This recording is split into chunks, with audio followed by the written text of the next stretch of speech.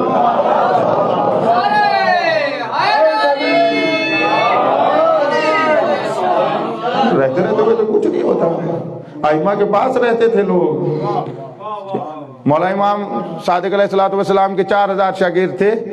انہی میں ابو حنیفہ ہے جس نے فقہ جعفریہ کے مقابلے میں فقہ جعل کی ہے. جعل کی ہے نا، بنائی ہے نا.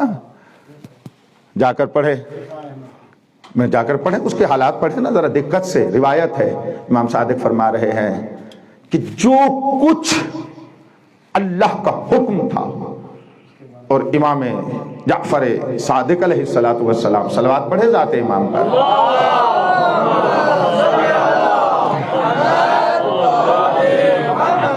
بیان فرماتے تھے، یہ اس کی ضد بیان کرتا تھا. اس کا مبنی یہی تھا جو حضرت فرمائے اس کے برعکس کہنا ہے. قبلہ کی بہت تحقیقات ہیں اس موضوعات پر، فقہی یہ اس کو جان لیں گے. قم کے ایک بہت بڑے فاضل پتہ نہیں کتنے سال سے خارج پڑھ رہے تھے، بندے نے ان کو یہ عرض کیا، ایک مجلس میں تھے، تشریف فرما تھے وہ. میں نے مجلس میں یہ جملہ عرض کیا کہ حتیٰ کہ اس مسئلے میں ہے، اس مسئلہ میں ہے کہ اس سے پوچھا گیا سجدے میں جائیں آنکھیں بند کریں یا کھولیں؟ تو اس نے کہا جعفری کو دیکھو، اگر وہ بند کرتے ہیں تو تم کھول دو، اگر وہ کھول کے رکھتے ہیں تو تم بند کر دو. یعنی ضد کا حد دیکھو، برعکس دین کے الٹ کرنے کی. یعنی اگر وہ بند کرتے ہیں تم کھول دو، اگر وہ کھولتے ہیں تم بند کر دو. یہ روایت میں ہے. انہوں نے کہا کہ وہ کبھی کھولتے ہیں کبھی بند کرتے ہیں. اس نے کہا جب وہ کھولتے ہیں تم بند کر دو، جب وہ بند کرتے ہیں تم کھول دو. یعنی یہ سجدے میں اٹھ کر ہمیں دیکھیں کہ ہم کب کھولتے ہیں کب بند کرتے ہیں. غور کیا ہے آپ نے؟ یہ ضد ہے مذہب کے مقابلے میں انہوں نے جعل کیا. اور خود کہتا ہے لولا السنتان لہلک النعمان. اس کا نام نعمان ہے ابو حنیفہ کا. کہتا ہے کہ اگر وہ 2 سال نہ ہوتے جو شاگردی صادق میں نے انجام دیے ہیں تو میں ہلاک ہو گیا ہوتا. یعنی اسی میں 2-4 حرف اصطلاحیں رٹ کے امام کے خلاف ہو گئے. غور ہی نہیں کر رہے. مذہب حقہ کے خلاف ہو گئے، دین خدا کے برخلاف. امام کے خلاف تو نہیں ہو رہے، دین خدا کے برخلاف ہو رہے ہیں، شریعت خدا کے خلاف، پیغمبر کے خلاف ہو رہے ہیں جو کچھ وہاں تھا. کیونکہ صادق آل محمد تو وہی بیان فرما رہے تھے جو کون بیان کرنے والا تھا؟ خدا بیان کرنے والا تھا. وہ روایت آپ نے سماعت کی ہوئی ہے نا، امام باقر علیہ السلام کی شہادت ہوئی نا، تو ایک صحابی رو رہا تھا. ہے کہ بلا یہ تو آپ کے خدمت میں اساتذہ خدمت میں سبق ہی سنا رہا ہوں. تو صحابی رو رہا تھا کہ ہائے، اس نے ایک بیان کیا، ایک صحابی نے، امام باقر علیہ السلام کے ایک صحابی نے بیان کیا اور بڑا بجا بیان تھا. کہا کہ میرا وہ امام چلا گیا جو بغیر واسطہ کے کہتا تھا قال رسول اللہ صلی اللہ علیہ وآلہ وسلم. درمیان میں سند کی ضرورت نہیں ہوتی تھی. امام باقر فرماتے تھے کہ پیغمبر اسلام نے یہ فرمایا. تو ایک معرفت میں آگے والا صحابی نے کہا الحمدللہ رب العالمین، ہمیں اللہ نے امام باقر کے بعد امام صادق وہ ایسا امام دیا ہے جو بغیر واسطے کے فرماتا ہے قال اللہ تبارک و تعالی. بھئی ہمارے پاس تو یہ ہے.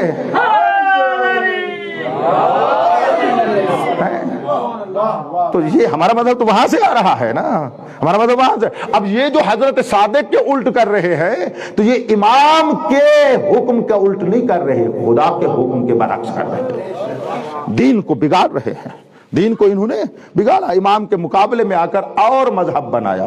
تو ہماری ذمہ داری کیا ہے؟ اب بولو کہ ہم مذہب جعفریہ کو جیسے میرے مولا صادق نے تعلیم فرمایا ہے ویسے تفقہ کر کے حاصل کریں، معتقد ہو کر آگے پہنچائیں.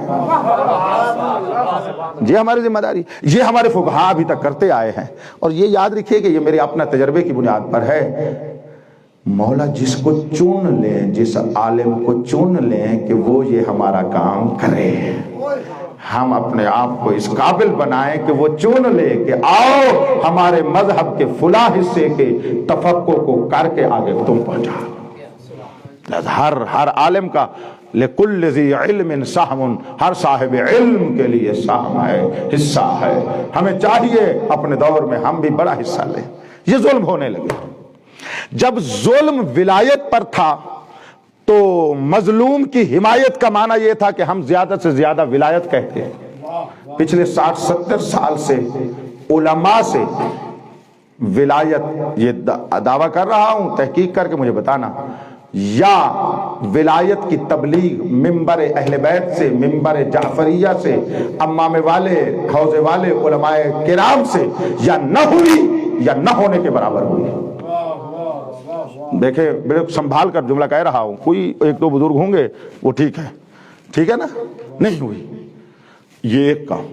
دوسرا اس سے جو برعکس کام ہوا وہ پتہ ہے کیا ہے؟ وہ یہ ہے کہ فضائل پڑھنے والوں کو، جو منبر پر فضائل پڑھتے ہیں، ان کو جاہلانہ نگاہ سے دیکھا گیا۔ کڑوی بات ہے لیکن حق ہے، سنو میری بات کو۔ اور اکثر میرا تجربہ ہوتا ہے، میں سنی ہوئی باتوں پہ اعتماد نہیں کرتا ہوں، دیکھتا ہوں صحیح۔ پھر جو جملہ کہوں، یعنی جو علماء منبر پہ آ کر، بزرگوں، جوانوں، فضائل پڑھتے ہیں، تو یہ علماء ان کو اس نگاہ سے کہتے ہیں یہ جاہل لوگ ہیں، علمی گفتگو ہی نہیں ہو رہی۔ یہ جو آپ کو عرض کر رہا ہوں ایک دو نہیں، کئی سے روبرو میں نے سنا ہے بابا، توجہ آپ نے کریں۔ یعنی اگر آپ نے مجلس میں فضائل محمد و آل محمد پڑھے ہیں تو ان کے نزدیک آپ نے علمی گفتگو نہیں کی۔ آپ نے اگر روایات سے دین کو بیان کیا ہے تو ان کے نزدیک آپ نے علمی گفتگو نہیں فرمائی۔ اور اگر اپنی الات پلات سیدھی ٹیڑھی فکر سے کوئی اس طرح کلمبا سلمبا بنا کے بیان کیا، بڑی علمی بات تھی صحیح، بڑی فکری بات تھی صحیح۔ یعنی جب وحی اور نص کے مقابلے میں فکر علم ہو اور وحی علم نہ ہو، اس سے بڑی مظلومیت مذہب کی کیا ہوگی؟ اس سے بڑی مظلومیت مذہب اور دین کی، اسلام کی، مذہب کی کیا ہوگی؟ یہ دو، پہلا کیا، اس کو عالمانہ نگاہ سے نہیں دیکھتے اور اس کو علمی گفتگو نہیں سمجھتے۔ دوسرے مرحلے میں ہاں جاہل ہے وہ، یہ علمی گفتگو نہیں ہے۔ تیسرے مرحلے پہ آ کر جو بھی فضائل پڑھے، یہ تو غالی ہے، یہ تو نصیری ہے، یہ فلانا ہے، یہ ڈمکانا ہے، اس کو معاشرے میں شخصیت کشی کر دو۔ اگر چاہتے ہو شخصیت کو خود کرو، ایک ہوتا ہے شخص کشی، وہ بدن کی موت ہوتی ہے، ایک ہوتی ہے شخصیت کشی، اس کی حیثیت علمی معنوی جیسی بھی ہے ساری ختم کر دو۔ وہ بھی جب آپ کہیں گے یہ غالی ہے، نصیری ہے، اس بیچارے کی کیا بچے گا؟ کبرا تو اوپر کھڑا ہے نا کہ غالی کافر ہوتا ہے، توجہ نہیں فرمائی میری بات کے اوپر قانون تو کھڑا ہے نا کہ غالی یہ ہوتا ہے۔ جب آپ ایک کو کہہ دیں گے تو بس وہ سارے اس سے دور ہو جاؤ۔ یہ ظلم ہم نے کیا، یعنی پہلے ہمیں ولایت بیان کرنی چاہیے تھی، ہمیں فضائل بیان کرنے چاہیے تھے، نہیں کیے۔ دوسرا جو کر رہا ہے اس کو جاہلانہ نگاہ سے دیکھ رہے ہیں، اس کی گفتگو کو علمی نہیں مان رہے، اور تیسرے مرحلے پہ آ کر اس بیچارے کو خود مذہب تو اپنے مقام پر گویا کہ اسلام سے بھی خارج کر رہے ہیں۔ بھئی غالی واقعی جو ہے وہ تو کافر ہوتا ہے، وہ تو اسلام میں نہیں ہوتا، ایسے ٹھیک ہے رہا ہوں نا جی۔ اس کو اب قبلہ صاحب سے پوچھو بھی غالی کہتے کسے ہے، یہ پتہ نہیں ہے، یہ پتہ نہیں ہے۔ کہو اگر یہ تعریف کی ہے اس کا معیار کیا ہے، کون سی آیت ہے، کون سی روایت ہے؟ یہ جو فتوے دیتے ہیں ذرا ان سے پوچھا کریں، کیا آپ بتائیں کہ بلا بسم اللہ آگا بتائیں کہ بلا کون سی آیات غلو کی حقیقت کو بیان کر رہی ہے؟ آیات کے پتہ نہیں۔ کون سی روایات غلو کی واقعیت کو بیان کر رہی ہے؟ کوئی پتہ نہیں ہے۔ آپ نے جو فتویٰ لگایا پہلے اس بندے کو تحقیق کی ہے کہ یہ ہے ایسا یا نہیں ہے۔ آج میں کہہ کر جا رہا ہوں، آپ کا یہی انشاءاللہ عقیدہ ہوگا، اگر اس کے علاوہ ہو تو دیکھیے گا، مجھے بتائیں گے، میں استفادہ کروں گا۔ غلو محمد و آل محمد کے بارے میں حقیقتاً ایک ہے بس۔ میں نے اس دن بھی ایک مجالس میں قرم المقدس کے فضلاء میں بیان کیا ہے، اللہ تبارک و تعالی کے بارے میں غلو ممکن ہی نہیں۔ اس پر تو بزرگوں کو بولنا چاہیے تھا۔ اللہ کی ذات میں غلو ممکن ہے؟ بہت بڑا جملہ، ہاں بہت بڑا ہے۔ خدا کی بارگاہ میں غلو نہیں ہو سکتا، کیوں بولو؟ وجہ اس کی یہ کہ غلو یہ ہوتا ہے کہ کسی کو اس کے کمال میں جو اس کا واقعی کمال ہے اس سے برتر کمال کی منزل پر لے آئیں جو اس میں نہیں ہے۔ ٹھیک ہے رہا ہوں؟ یعنی جس الف مثلا شخص ذات ہے جو بھی الف، اس میں کمال ہے نام درجے کا، اور آپ اس کو 9ویں درجے سے اٹھا کر کیا کر دیں 10ویں درجے پر لے آئیں تو آپ نے اس شخص کے بارے میں غلو کیا ہے، یعنی حد سے بڑھا دیا ہے۔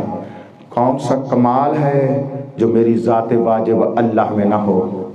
غور ہی نہیں فرمایا آپ نے، کوئی کمال ہے؟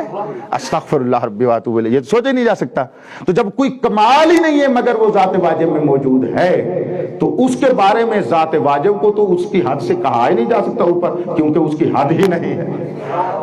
جو پہلے اللہ کی حد معین فرمائے گا کرے گا وہ پہلے ہی دین کے دائرے سے خارج ہونے لگے جائے گا۔ جو خدا کو محدود مانے وہ تو کافر ہوتا ہے، کیونکہ خدا وہ ذات ہے جس کی حد ہی نہیں ہے۔ تو لہذا خدا کی بارگاہ میں غلو ممکن ہی نہیں ہے۔ ہاں خدا کی بارگاہ میں تقصیر ممکن ہے، تقصیر ممکن ہے، کیونکہ خدا کی جو ذات مقدس ہے، جو اسماء حسنہ ہیں، جو صفات علیاء ہیں، کوئی اگر اس طرح نہ مانے تو یہ ذات واجب میں تقصیر کر رہا ہے۔ ٹھیک ہے، اس کے بعد مرتبہ آتا ہے کن کا؟ محمد و آل محمد علیہ الصلوۃ والسلام کا، 14 معصومین کا، 12 ائمہ کا، پنجتن پاک کا۔ ان میں دیکھیں آیا غلو ممکن ہے؟ جواب یہ ہے کہ ہاں ممکن ہے۔ کتنا ممکن ہے؟ فقط ایک۔ میں اتنا یہ فقہ کی تمام اور علم کلام کی تمام کتابوں کو دیکھنے کے بعد آپ کو نچوڑ ہدیہ کر رہا ہوں اتنے سادہ انداز میں، بغیر کسی اصطلاح کے۔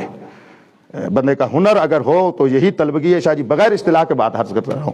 ساری اصطلاحیں اس کے اوپر قربان، یعنی بالکل فٹ ہوں گی، منطبق ہوگی۔ توجہ کیجئے گا، ان کے بارے میں فقط ایک غلو ممکن ہے، اور وہ کون سا ہے؟ کہ آپ ان کو مقام امامت کبریٰ، ولایت عظمیٰ سے اٹھا کر استغفر اللہ مقام الوہیت پر لے جائیں یا مقام ربوبیت پر لے جائیں۔ یعنی ان میں سے کسی کو بھی اللہ کہنا غلو ہے، ان میں سے کسی کو بھی رب کہنا غلو ہے۔ سمجھ رہے ہیں میری بات کو یا نہیں؟ بس آل محمد کی شان میں غلو ایک ہی مرتبہ ہے، لہذا روایات میں دیکھ لو، آیات میں دیکھ لو، فقط اسی ایک شے کی نفی ہے۔ اب وقت نہیں ہے کہ میں کبھی عرض کروں گا، اگر آپ چاہیں گے تو یہ تو میں مظلومیت بتاتے ہوئے میں نے کہا ان جوان فضلاء کے لیے ایک حقیقت کو بیان کرتا چلا جاؤں، تو بہرحال تو یہی ایک ہی ہے، آیات میں بھی روایات میں بھی غلو یعنی مبنا جو ہے اور دلیل جو ہے دونوں یہی ایک بیان کر سکتے ہیں۔ عقلاً ممکن ہی نہیں ہے آل محمد کے بارے میں اور کوئی غلو کرنا۔ توجہ فرما رہے ہیں؟ فقط ان کو اللہ کہنا، رب کہنا، کیونکہ ان سے بالا تر جو مقام ہے وہ مقام الوہیت ہے، وہ مقام ربوبیت ہے، تو ان سے اوپر کوئی درجہ کمال ہی نہیں ہے، ان کی حد ذات واجب ہے۔ غور ہی نہیں فرمایا آپ نے میری بات پر۔ ممکنات میں کوئی ان کی حد ہی نہیں، ان کی حد کا نام اللہ تبارک و تعالی ہے، تو اس حد سے گزرے گا، شک نہ کرو وہ نامراد کافر اور خالی ہو جائے گا۔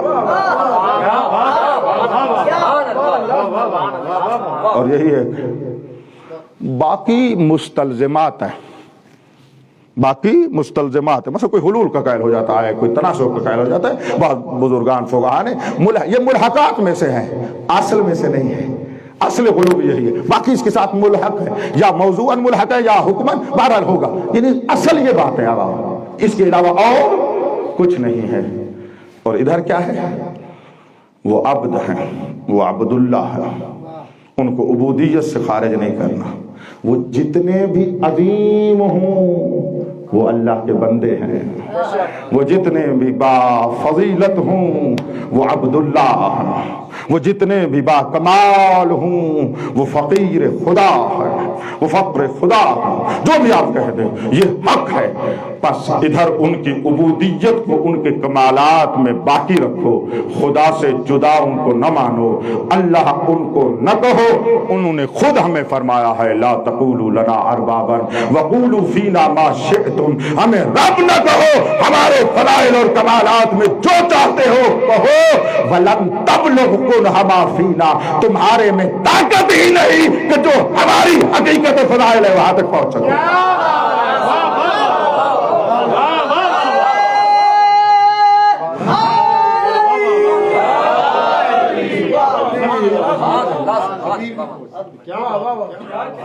یہ خلاصہ ہے، نچوڑ ہے. لے جاؤ جوانوں، فضلا کام کرو. اس سے اوپر کو مل جائے مجھے دینا، میں استفادہ کروں گا. آیات و روایات سے، متکلمین و بزرگان کی کلام سے. نتیجہ یہ نچوڑ میں نے آپ کو ہدیہ کر دیا ہے. آگے بڑھنا چاہتا ہوں. یہ تھا حق. ظلم کیا ہوا؟ ولایت بیان نہ کرو. ارے ولایت کہتی ہے، خدا کہتا ہے اِن لم تفعل فما بلغت رسالتہ. رسول فرما رہے ہیں فلیبلغ الشاہد الغائب. رسالت ولایت کی تبلیغ پر متوقف ہے. امر فرما رہے ہیں نبی کے جو بھی بیٹھے ہو سن رہے ہو، تم غائب اپنی نسلوں کو ولایت بتاؤ. ہم 5 10 20 سال حوضے میں پڑھنے کے بعد منبر پہ ہر الات پلات بتائے، مولا کی ولایت نہ بتائے، پھر ہم کیسے مال امام کھا رہے ہیں؟ ہم کیا کر رہے ہیں یہاں پر؟ ہمارا کیا مقصد ہے یہاں پر آنے کا؟ یہ اگر بیان نہیں ہو رہا، ٹھیک ہے تو بات پہنچ گئی ہے. ہمارا ظلم یہ ہے، نہ ہم نے ولایت کو تفقع کیا، نہ ولایت کو آگے پہنچایا، نہ اس کے اس طرح معتقد ہوئے. فضائل تو ہمارے لیے ایک سائڈ کی بات رہ گئی، سائڈ کی. وہ حوضے میں ایک ہوتا ہے نا جنبی درس، وہ جنبی درس بھی نہیں رہے. ٹھیک کہہ رہا ہوں یا نہیں؟ اصلی درس، یہ اصطلاح چلتی ہے آج کل، چلتی ہے مجھے نہیں پتا یار جوانوں، آج کل چلتی ہے. میں یہ آپ کے ترمو شرموں سے خارج ہوں، پتہ نہیں ہے مجھے. میں نے کہا اس زمانے، ہمارے زمانے میں چلتی تھی 20-25 سال پہلے. ہاں وہ اصلی درس اور جنبی درس. ہم نے فضائل کو جنبی درس میں بھی نہیں رکھا ہوا. جو مولا کی ولایت کو اپنی تحصیل سے ہی خارج کر دے، یہ پھر مولا کا عالم ہوگا. صدقے قربان، پھر یہ اس کے دہن سے خوشبو آئے گی. بولو میرے ساتھ دو نا، پریشان کیوں ہوتے ہو؟ ایسی کڑوی باتیں حق سن لیا کرو. دوسروں کو کڑوی باتیں سنانا آسان ہے، اپنے بارے میں مشکل ہے. اس مشکل میں پڑھنا میری عادت ہے، کیونکہ مشکل کشا کو مانتا ہوں. وجہ یہی ہے کہ اپنی تو بات ہی نہیں مولا، تیری بن جائے. تیری جو بن گئی پھر ہماری بن جائے گی. دل سے باتیں کر رہا ہوں. آخری مجلس ہے، میں نے کہا کچھ باتیں ہدیہ کر دو. اس عشرے کی آخری مجلس ہے، باقی تو پتہ نہیں ہے زندگی کا. واقعاً کل سے بڑا متاثر ہوا ہوں جب سے مظاہری صاحب کی وفات سنی ہے. میرے بڑے دوست تھے، اکٹھے رہنے والے ہم لوگ تھے. کیا پتہ ہے اگلے سانس کا کون زندہ رہے. تو حق تو یہی ہے کہ سانس اس کی ولایت کی فکر میں آئے. اسی وقت موت آئے جب سوچ رہا ہوں مولا کی نئی فضیلت کو تفقع کروں، مولا کی اور ولایت کے درجے کو تفقع کروں. فکر کر رہا ہوں کہ مولا کی اس فضیلت کو پہنچاؤں. جنت میں پتہ ہے درجات کس پر ملیں گے؟ بولو، جنت میں درجات کس پر ملیں گے؟ معتبر ترین روایت سنا رہا ہوں. امیر المومنین فرماتے ہیں جنت میں مراتب جنت لینے کا کمال یہ ہے کہ فرشتے کیا کرتے ہیں؟ لَتَتَذَاكَرُونَ فَضْلَنَا. یہ ہمارے فضل کو ایک دوسرے سے اوپر بیان کرتے ہیں. جتنے درجے کی فضیلت علی ہوتی ہے، اللہ اتنے درجے کا فرشتے کو جنت میں مقام عطا کر دیتا ہے.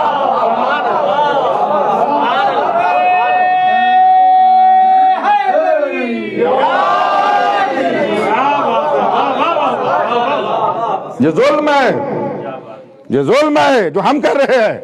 اس ظلم سے نکلو. ایک اور ظلم بتاؤں، دشمن نے کیا، ہم اس میں آ گئے. دشمن نے کیا کیا؟ جو شخصیات آل محمد سے مربوط تھیں ان کے اوپر جھوٹے الزامات لگائے، حتی شراب خوری کے، اور اس کو تاریخ بنا کے لکھ دیا تاکہ ان کو پتہ چلے کہ جو محمد و آل محمد سے وابستہ لوگ ہوتے ہیں نا، وہ تو ایسے بے بند و بے بار لوگ ہوتے ہیں. مثلا جتنے بھی ائمہ کے شعراء ہیں، کمیت ہے، احسان ہے، آپ ان کی تاریخ میں، مورخ کی تاریخ میں دیکھے ہو تو وہ کہہ رہے تو یہ تو شراب پیتے تھے.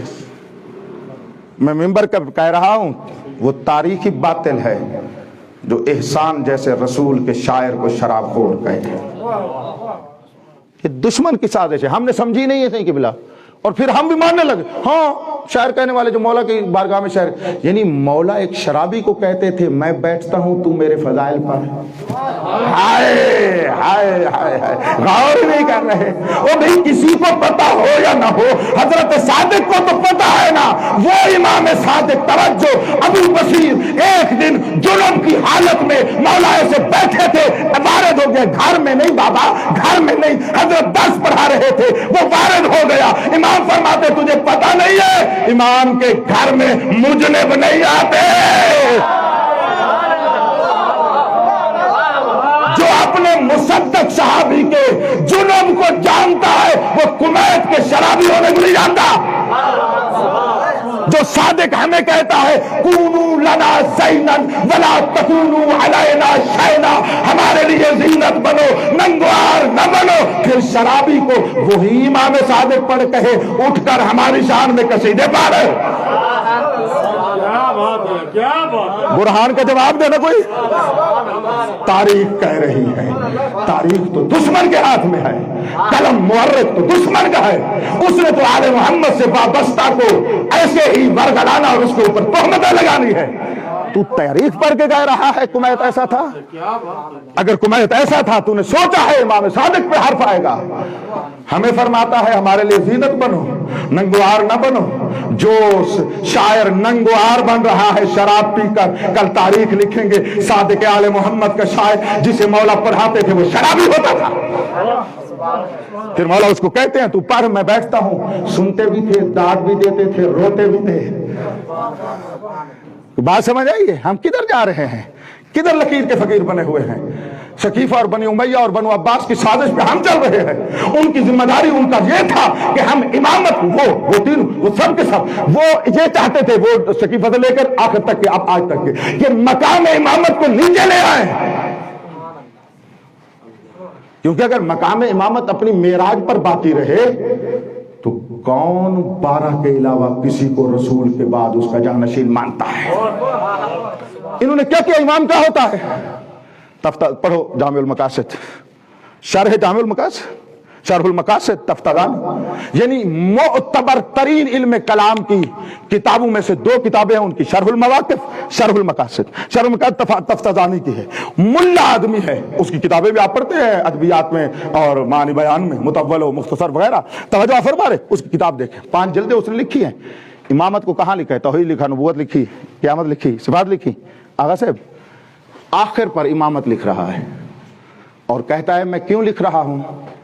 کہتا ہے ہمیں کہتا ہے رافضی امامت کو اصول دین میں سے سمجھتے ہیں، ہم اصول دین میں سے نہیں سمجھتے، وہ کہہ رہا ہے، لہذا میں اس کو اصول دین میں ذکر نہیں کیا۔ پھر کہتا ہے تو جب اصول دین میں ہے نہیں، آپ کی کتاب تو اصول دین پر ہے، اعتقاد پر ہے، تو آپ کیوں لکھ رہے ہیں؟ کہتے میں لکھ رہا ہوں کہ میری کتاب اس سے خالی نہ ہو، اس لیے میں نے آخر پر لکھا ہے کہ یہ فروعات میں سے ہے، کیونکہ ہمارا مخالف اس کو اصول دین میں سے مانتا ہے، تو میں نے کہا اس کو رد کرنے کے لیے آخر پر لکھوں، اور اس سے امامت کا مقام نیچے آ سکتا ہے۔ مذہب شیعہ میں یہ ہے کہ امامت کے بغیر نہ توحید رہتی ہے نہ نبوت رہتی ہے، یہ مذہب شیعہ ہے۔ 180 درجہ اس کے خلاف وہ کہہ رہا ہے یہ تو اصول دین میں سے ہے ہی نہیں، یہ فروعات دین میں سے۔ اگلا جملہ سنو اس کا، پھر معیار امامت لکھتا ہے۔ معیار امامت جو اس نے لکھے ہے نا، قسم بخدا میری اس بات پہ سارے بندوں کے اوپر لازم ہے تائید کرنا، مذہب کے حق میں، میرے حق میں نہیں، مذہب مقدس شیعہ اثنا عشریہ جعفریہ حقہ امامیہ میں ایک پیش امام نماز، پیش نماز کی شرائط میں جو شرائط ہیں اس نے رسول کے خلیفہ کے لیے لکھی ہے، اور اس سے بھی بدتر۔ اب سناؤ آگے کہتا ہے جو بھی امام کون ہے صحیح، یہ تفتزانی لکھ رہا ہے شرح المقاصد میں، کہتا ہے جو بھی اپنے اسلحے اور طاقت کی بنیاد پر حکومت جما لے ولو کان ظالما فہو امام، یہ عین نص ہے اس کی، کہتا ہے ظالم ہی کیوں نہ ہو، حکومت جو جما لی ہے تو امام ہے۔ اب مجھے بتاؤ ظالم سے مراد گناہگار ہے یہاں اس کا مقصود، یعنی گناہگار ہو۔ اب مجھے بتاؤ ہم میں سے کسی کو پتا ہو ہمارے آگے نماز پڑھانے والا فاسق ہے، جاننے والے بندے کی شرع نماز ہو جائے گی اس کے پیچھے اقتدا نہیں ہوگی؟ یہ مسلمات میں سے تمام فقہاء کا فتویٰ یہی ہے نا۔ یعنی مذہب حقہ میں جس کو ہم پیش امام نہیں رکھتے وہ رسول کا جانشین مان رہے ہیں. آپ توجہ میں کی، وہ رسول کا جانشین مان رہے ہیں. اور انہوں نے امامت کو اتنا نیچے لے آئے. جب اتنا نیچے لے آئے نا، اور پھر تبلیغ کی اور تبلیغات کی، اس نے دائرہ مقدس تشیع کے کچھ لوگوں پر بھی اثر کیا. تو ہم نے امام کو تھوڑا سا اوپر کر دیا. لفظ معصوم کہتے ہیں لیکن معصوم کے لوازمات پر اعتقاد نہیں ہے. معصوم ہے بس، معصوم، لفظ معصوم تو ہمارے سوا اگر گھٹی میں رکھا ہوا ہے معصوم کہتے ہیں ہم. لیکن جب پوچھا جائے جب معصوم ہے تو خطا تو نہیں کر سکتا نا. تو پھر جب جو خطا نہیں کر سکتا تم خطا کی نسبت کیوں دے رہے ہو؟ غور ہی نہیں کیا. معصوم ہوتا ہے جو صحف سے بھی، نسیان سے بھی اثر کیا بعد میں آ کر. اور کیا، اب انہوں نے کہا امامت یعنی یہی حکومت ظاہری. تو اب ہم نے بھی امامت کو یہی حکومت ظاہری بنا لیا. یعنی جب بھی امامت اور ولایت کی تعریف کرتے ہیں یہی، ہمیں ابھی تک وہ امامت اور ولایت کی جو حقیقی تعریف قرآن میں اللہ نے بیان فرمائی ہے، ائمہ خدا نے روایات میں بیان کیا، اس کی طرف توجہ ہی نہیں ہے. یہ آخری 60 سال میں ہوا ہے. ہماری سرزمین میں یہ ہمارے دلوں سے چلا گیا ہے اور ہم اس کی طرف توقع نہیں کیے. نتیجہ کیا نکلا ہے؟ جو بھی فضائل پڑھے وہ نصیری غور ہی نہیں کر رہے. امامت اور ولایت میں نیچے آنے کی وجہ سے جو بھی، اور یاد رکھو جا کر ملل و نحل دیکھ لو، نصیری جس دور میں پیدا ہوئے تھے امیر المومنین نے جلا کر ان کو ختم کر دیا. جو غالی پیدا ہوئے تھے عبداللہ ابن سبا جیسے، ان کو امیر المومنین نے مار دیا. یعنی افراد غلو و نصیریت کو مولا نے آگے بڑھنے نہیں دیا. ایک بات. نمبر 2، اور یہ مذہب آگے چلا ہی نہیں ہے. آپ ملل و نحل جا کر دیکھ لیں، جناب آیت اللہ جعفر سبحانی نے 8ویں جلد میں ملاحظہ فرما لیں، انہوں نے لکھا ہے، خدا ان کو دیر پا رکھے، انہوں نے ارشاد فرمایا ہے کہ یہ سوڈان کے علاقے میں رہتے تھے نصیری اور وہیں پر ختم ہو گئے. یعنی فرقہ نصیری اور غالی اس ٹائم نہیں ہے. غور کرو، میں کچھ کہنا چاہتا ہوں آپ کو، نہیں ہے. فکر کرتے رہنا. وہ کہتے ہیں نا یار کوئی فکری بات ہی کرو. آج سمجھ لیں ہم بھی ایک فکری بات کر رہے ہیں. ٹھیک ہے، توجہ آپ میری بات کے اوپر. فکری بات کر رہا ہوں، چھوڑ کر جاؤں گا آپ کے ذہنوں میں سوال، اور اس کے اوپر حل کرتے رہنا. تو وہ بندے بھی ختم، افراد ختم، نصیری اور غالی. مذہب بعنوان فرقہ بھی ختم. ملل نحل کی گواہی. ٹھیک ہے، فرقہ کی گواہی. نمبر 3 اب کیا ہے؟ وہ دشمن نے چند بندے خریدے بنائے. جیسے عبداللہ ابن سبا اصل میں کون تھا؟ ایک یہودی تھا، دشمن اسلام تھا. عبداللہ ابن سبا کون تھا؟ پڑوس کی تاریخ، یہودی تھا اور دشمن اسلام تھا. اس کو انہوں نے کہا تو کیا کر، اسلام کا لبادہ اور وہ بھی مذہب شیعہ کا لبادہ پہن. ان والے نعرے لگا کر انہی میں جا کر اپنے آپ کو شیعہ مشہور کر کے کہے علی اللہ. غور نہیں کیا. یہ دشمن کی پرانی سازش ہے حق کو مخدوش کرنے کے لیے. تو وہ بھی کرتے تھے، انہی کی اولاد آج بھی یہی کام کر رہی ہے. غور نہیں کر رہے میری بات کے اوپر. تو بندوں کو خرید کر بیچ دیتے کہ تم جاؤ انہی میں اپنے آپ کو شیعہ کہلوا کر پھر یہ کہو علی اللہ. تو اب مجھے بتاؤ، میں یہاں رک رہا ہوں، جو دعوت فکر ہے وہ یہیں پر ہے. یہ ہوا، ایسے بندے ممکن ہے اکا دکا موجود ہوں، اور بعض ہمارے بیچارے سادہ مومنین بھی ان کی باتوں میں آ جائیں. ان کے لیے بھی ایک ہمیں کام کرنا چاہیے، یہ درست ہے. اب میرا سوال یہ ہے، میں اٹھوں منبر پر بیٹھ کر آج کل کے میڈیا کی دنیا میں کہ جہاں پر بات ایک جگہ پہ کرو پورے ورلڈ میں چلی جاتی ہے، بیٹھ کر کہوں کہ ہمارے مذہب میں تو غالی ہو گئے، ہمارا تو نصیریوں کا مذہب ہے، ہمارے تو غالی ہیں، ہمارے ہاں تو یہ ہیں. یہ ہم مذہب کی مظلومیت کو، مظلوم کی مدد کر رہے ہیں یا مظلوم کے اوپر اور ظلم کر رہے ہیں؟ میری بات سمجھ آئی ہے؟ یعنی جب نہ ہونے کے برابر ہیں تو ہم تو الٹا ان کو چھپائیں، جو حقیقی ہیں ان کو دکھائیں. یہ ہمارا وظیفہ ہے. یا منبر پر بیٹھ کر آج کل یہ تازہ فضا ہے، میں اس لیے بول رہا ہوں، اور بڑی خطرناک فکر ہے، مذہب کو برباد کرنے والی فکر ہے، اور نادان فکر ہے، جاہلانہ فکر ہے، سفیہانہ فکر ہے، فقیہانہ فکر نہیں ہے. یہ فقاہت مذہب نہیں ہے، یہ صفاحت مذہب ہے. یہ عقلانیت مذہب نہیں ہے، توجہ کرو، حماقت مذہب ہے. کیوں؟ اگر میرے گھر میں چند بندے دشمن کی طرف سے آئے ہیں اور چند مومنین کو اس نے برگلا لیا ہے، تو مجھے کہا گیا ہے تو کفیل ہے ان یتیمان آل محمد کا، تو میں کیا کروں گا؟ ان اپنوں کو بچاؤں گا جو جدا ہیں، دشمن کو دکھاؤں گا یہ ہیں، ان گندوں کو دکھاؤں گا ہی نہیں۔ غور نہیں کیا میرے لفظ پر آپ نے، یعنی نہیں کہیں گے کہ یہ ہیں اور ان کو پھر کیا ان کے پیچھے ان کے پاس بیٹھیں گے اور ان کو سمجھائیں گے۔ عزیزو پیارو اس طرح نہیں ہے، اور جس کا تجربہ نہ ہو مجھے اس کے تو ذمہ داری نہیں، جس کا تجربہ ہے میں اپنا ذاتی تجربہ بتا رہا ہوں۔ اللہ پاک کی قسم اسلام آباد سے لے کر کراچی تک ہر بڑے چھوٹے شہر میں میرا تجربہ ہے، اور میں افراد کو جانتا ہوں جو اس طرح کی تھوڑی سی فکر رکھتے تھے، جب بھی ان کے ساتھ بیٹھے ہیں شاہ جی اور گفتگو کی ہے اور بتایا ہے کہ اللہ اللہ ہے، علی بندہ ہے۔ اچھا اگلی بات سننا، اور یہ علی اللہ کا بندہ ہو کر یہ کمالات رکھتا ہے، رو کر اکثر جگہوں پر مومنین نے ہمیں کہا قبلہ ہم بھی یہی چاہتے ہیں۔ بات اصل میں کیا تھی؟ سر اٹھاؤ، یہ لوگ مولا کو اللہ کی صفات اور اسماء مانتے تھے اور فضائل کے قائل ہوتے تھے۔ قبلہ صاحب ایک مولوی صاحب وہاں گئے ہیں، انہوں نے کہا جو یہ فضائل پڑھتا ہے وہ غالی ہے۔ اس نے کہا اگر یہ فضائل پڑھنے سے ہم غالی ہیں تو ہم ہیں۔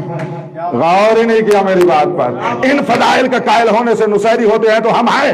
میں توجہ نہیں کی، ہم علی کو علم اللہ مانتے ہیں، تو کہتا ہے غالی ہے تو ہم ہیں۔ اب میرا ساتھ دو، ہم علی مولا کو قدرت اللہ مانتے ہیں، تو کہتا ہے نصیری ہے تو ہم ہیں۔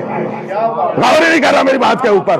ہم اپنے مولا کو ولایت اللہ العظمی مانتے ہیں، تو نہیں مانتا کہتا ہے تو نصیری ہے تو کہتا رہے۔ ہم صاحب ولایت تکوینی جانتی ہے، تو فتویٰ دیتا ہے جو ولایت تکوینی کا قائل ہے وہ 14 خدا رکھتا ہے، تو وہ عوام تھا، اس نے کہا اگر 14 ہے تو ایسے ہے۔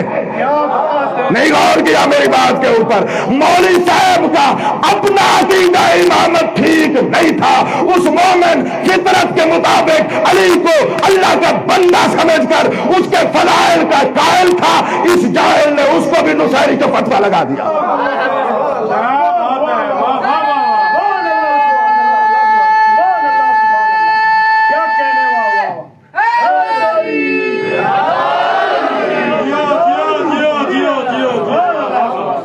اس کے علاوہ کچھ ہے تو لے آؤ، اس کے علاوہ کچھ ہے تو لے آؤ۔ میری میدانی تجربے بھی ہیں، علمی تجربے بھی ہیں اور تحقیقاتی تجربے بھی ہیں سارے۔ میں طالب علم ہونے کے ناطے سے آپ کا نوکر، آپ کا ادنا سا ایک طالب علم شاگردی کرتا ہوں آپ کی بارگاہ میں۔ اس کے علاوہ کچھ اور ہے تو دے آؤ۔ قسم بخدا پاکستان میں ہندوستان میں نہیں گیا ہوں کہ کہوں، مجھے وہاں کا میدانی تجربہ میرا نہیں ہے، جو وہاں کے ہیں وہ اپنا تجربہ کریں۔ میں پاکستان کے تجربے کا اپنے پورے اعتماد سے کہہ رہا ہوں، میرے ملک عزیز پاکستان میں شیعوں میں اس وقت نہ نصیری فرقہ ہے نہ غالی فرقہ ہے۔ ہم صحیح موحد ہیں، اکثریت غالب 99% لوگ ہم موحد ہیں، ہم مومن ہیں، ہم مسلمان ہیں، ہم اللہ کو جیسا وحدہ لا شریک لا مانتے ہیں، کوئی اسلامی فرقہ نہیں مانتا۔ ہم جیسے نبی کو خاتم النبیین مانتے ہیں، کوئی اسلامی فرقہ نہیں مانتا۔ ہم رسول کے بعد جس امامت اور ولایت کے قائل ہیں کوئی قائل نہیں ہے۔ ہم نبی کی شریعت کے پاسبان بھی ہیں، پاسدار بھی ہیں، عمل کرنے والے بھی ہیں۔ جو اس کی طرف میلی آنکھ دیکھے گا اس کے سامنے کھڑے ہو کر خون دے سکتے ہیں، شریعت میں آج نہیں آنے دے گا۔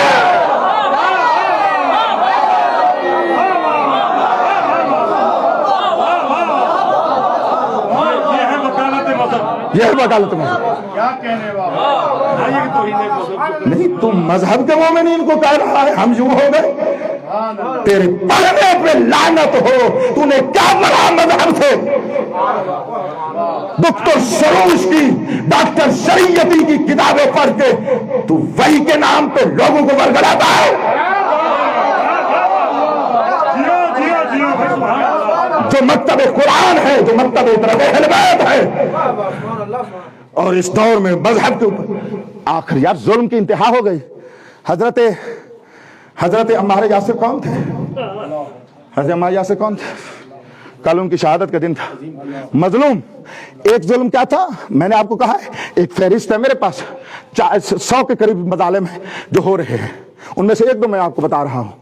مجھے عزیزان فوضلہ کہہ رہے تھے کہ آپ مشہد میں زیادہ ہیں،